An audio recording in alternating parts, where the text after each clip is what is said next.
We're here atop the Chinese wall in the heart of the Bob Marshall Wilderness. We're going to take just a minute to retrace Bob Marshall's steps that began on August 28, 1928, when Bob Marshall was 28 years old and working for the Forest Service out of Missoula, Montana. We're looking here at Silvertip Mountain, and behind that from here is basically the Spotted Bear area. If we look far off in the distance, we can see the northern Swan Range in the vicinity of Jewel Basin.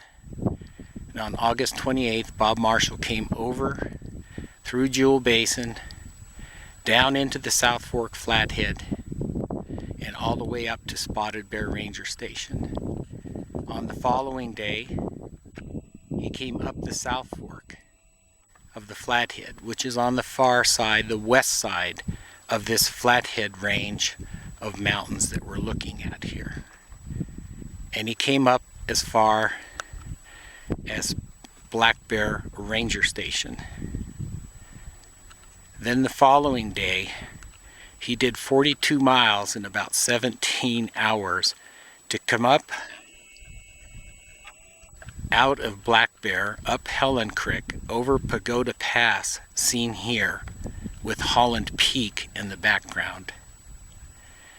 Came all the way down and across the White River country, and up here onto the Chinese wall.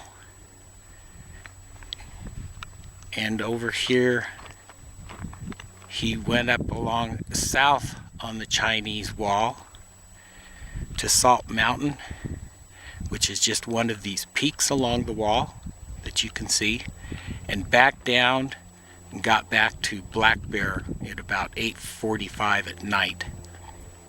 And he spent the next several days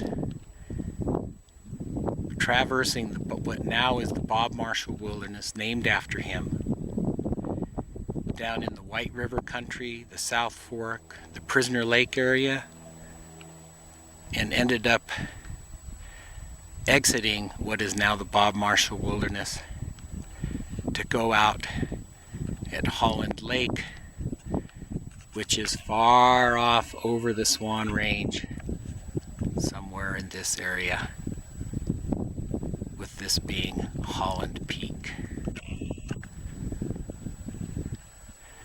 And from there he went on across and over into what is now the Mission Mountains for a couple days.